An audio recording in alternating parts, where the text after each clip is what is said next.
Hello? Alice?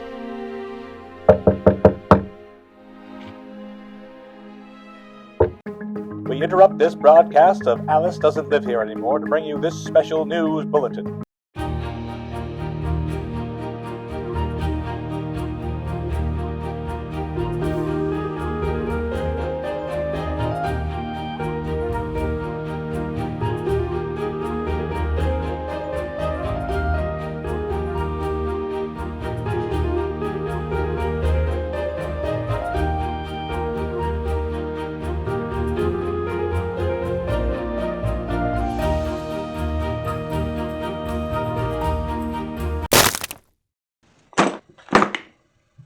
That can't be good.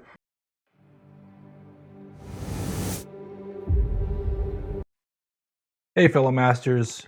You might remember in this video right here, let's take a listen. And I think that my hive has failed. The bees died at some point, and mice are getting in there, and they're making a home, and they're eating the honey and the wax and stuff. And so here we are. It's April 1st, if my chronometer is correct, and the bees that I ordered should be coming in probably end of this month, early to mid next month at the latest. So I need to replace the frames that I have in that hive right now. In the past few years, I've ordered the frames. They come all disassembled. You put some glue and some brads in there, and you're good to go. The original hive I made all the frames myself. So I thought it'd be a nice change of pace that instead of being a lazy bum that I normally am, that I make the frames myself. So that's what this episode is all about. So let's take a look at what the components are, and by God, let's screw up together. So this is what we're going to be making. This is the Langstroth frame for my beehives. It was developed by a guy, Lorenzo Langstroth, in the latter half of the 19th century. He had observed in his own hives that bees would create a space that were no less than 5/16 of an inch and no greater. If there was a gap greater than 5/16 of an inch, they would fill it in with wax or propolis or whatever. So the design of this frame is to develop that bee space, as he called it. And you can see the unique shape of the frame, kind of funky shaped. And when you put 10 of them together, like you see here, then you can see how that bee space is created, this gap between them all. And bees can weave in and out. There's a gap on the side bars, and there's also a gap on the top bars. Bees can do everything that they need to do and have the space to do it in. So the first component that we're actually going to make is called the sidebar. And it's this right here. It is uniquely shaped. There's a bit of machining we have to do. So why don't we go source out our material? Originally, when I made my frames, I used some 1x material because that's what I had laying around. What most people do is they have 2x stock. So I got some 2x4s and this solitary 2x6. And you chop it into blocks, and then you make all your components out of there, and you can just rip them down to the length, size, whatever. So that's what we're going to do here. This is going to be our boy. So let's take some measurements and head over to the chop saw. This chop saw is like twice the size of my normal chop saw, which is right there. It was deemed unsafe by a global conglomerate, but it is absolutely 100% safe. And eventually I will set it up, but that table is way too small and it has to be redone. So, maybe in the future, another video, who knows? First cut we're going to make is for the length, and that's going to be 9 1/8. I've got a piece of scrap material here that I'm going to set up, do a test cut, and make a stop block so that when I put my 2x6 on there, I can put it against the stop, cut, put it against the stop, cut, rinse and repeat. I'm going to get that all set up and get ready to rock and roll.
blocks are cut. I cut a little bit more than I really need, and that's because there's knots and stuff on these, and if I need to cut around them to make the next pieces of the machining, then I can sort of avoid them, but still have enough of the sidebars. So let's talk about what's going to happen next. The next cut we're going to make is going to be this top notch up here. And if I just click on this, it'll give us the dimensions. So it needs to be 7/8 of an inch wide and 5/16 deep. So let's go ahead and get out the stack dado.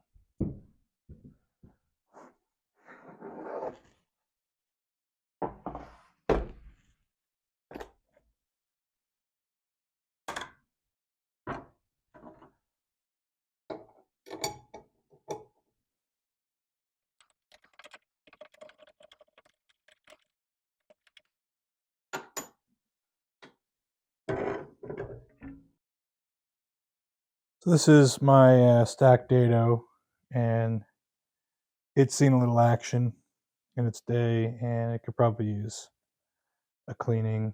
And yes, you're all right. I should be wearing gloves, but I'm not.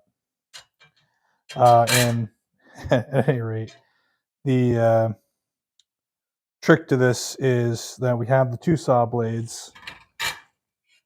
They're going to kind of go like this next to each other, and sandwiched in between are going to be these extra cutters. That's going to make the width of what we need. We need 7/8 of an inch for the first cut. So let's set that guy up. Get as close as we can at any rate.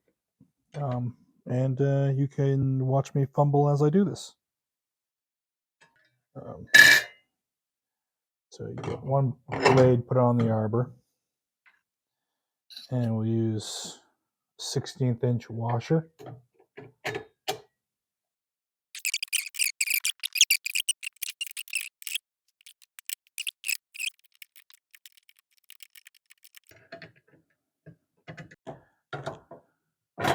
I just kind of noticed that action there. That's not going to work. We're going to have to fix that. 1 second.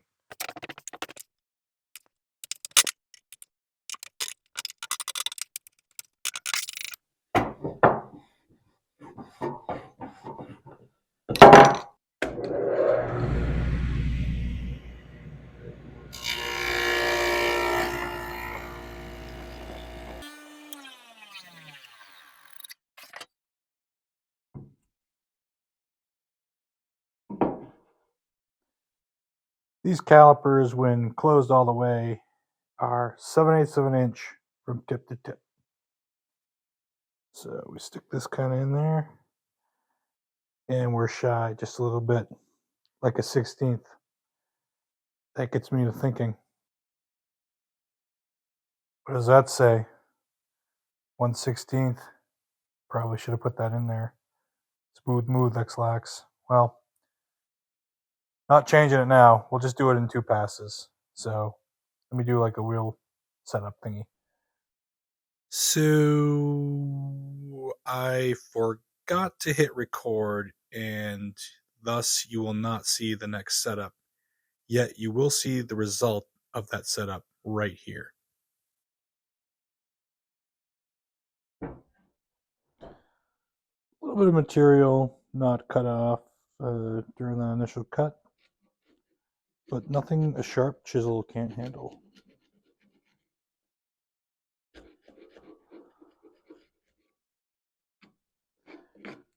Second pass will probably clean a lot of that up too.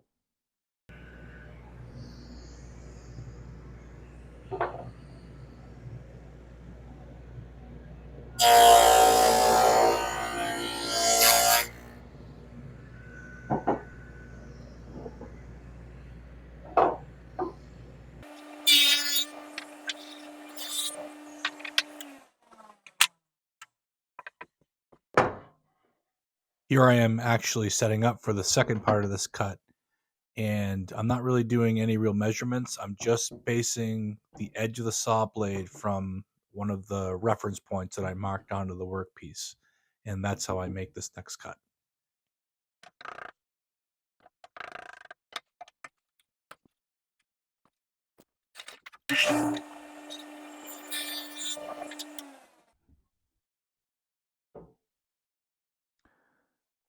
So that fits pretty good. It's a little tight. That's probably better than too loose, actually. I like it. Now, there is some blowout on this back side. Don't know how well you can see. You can see pretty good like that. Not to worry, because I'm going to rip them like this, and this end piece is not going to be usable anyway, so that's okay. Kind of like a sacrificial kind of end. There's some tricks and techniques to prevent that, but it doesn't really matter. Not in this case.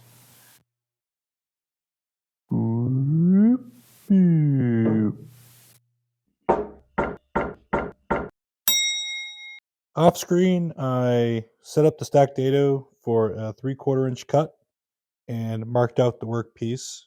And we need to get rid of all this gobbledygook. So let's get to it.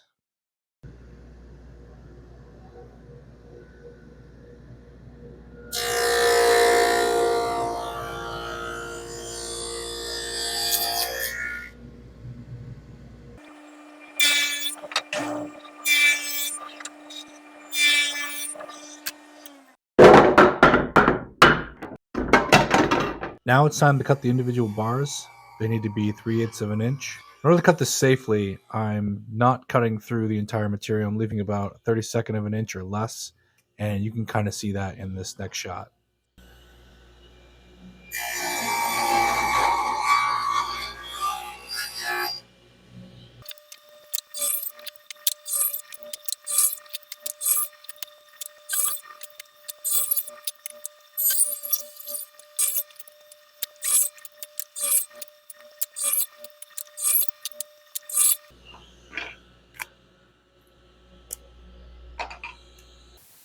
You can see in the foreground, I've got about maybe 40, 50 of these things. Now it's time to cut them to their final width. And as you could probably see, these notches that we made are offset, and we're going to correct that with this final rip cut on here. So here we go.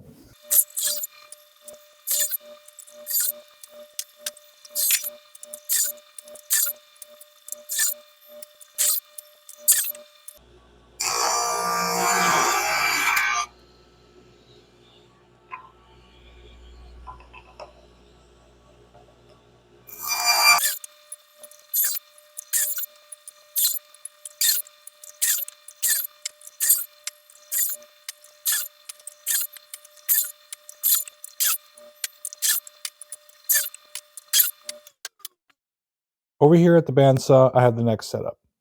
You might be able to see a faint line right here. So this bottom part of the bar is narrower by 3/8 of an inch than this top piece. So from the top to this line here is 3.5 inches. And you can normally just make like a straight cut and then cut this way, and it'll just be a right angle. But it's a little easier to maneuver the frames in the Hive if there's a slight angle to this cut here. And I have that angle set to 20 degrees. I have the stop block, and I got this sort of miter gauge, and the fence you can just barely see right here set up. And so when I put a piece on, as long as everything's touching, the fence, the block, and yada, yada, yada, it'll make the cut on both sides. I don't know if that made any sense, but once I do the cuts and everything like that, it should make sense. I hope.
So now it's time for probably the most important cut of all, and that's to take the bottom half of the bar from its current dimension down to 1 1/16. And that dimension is going to actually create the bee space inside the hive. And the bees are going to be able to weave in and out of each frame without having to do anything funky. And I've already got the fence set up, and this is the final machining that we have to do on this piece.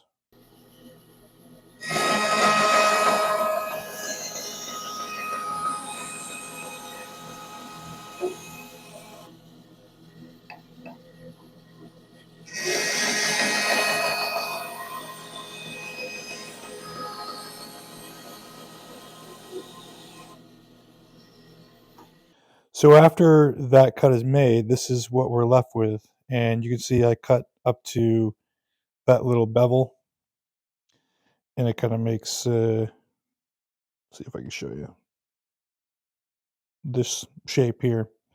So all in all, this didn't come out too bad, as is going to do it another like 40 times.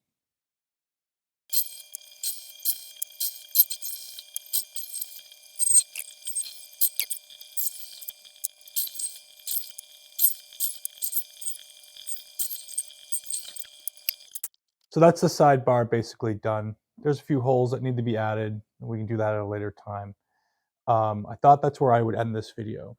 Other than that, it's be an hour long. So this first part, strictly the sidebars, and in the next video, we'll talk about top bar and the bottom bar, and how are we going to install the wax foundation. So thanks for watching, and we'll see you on the next one.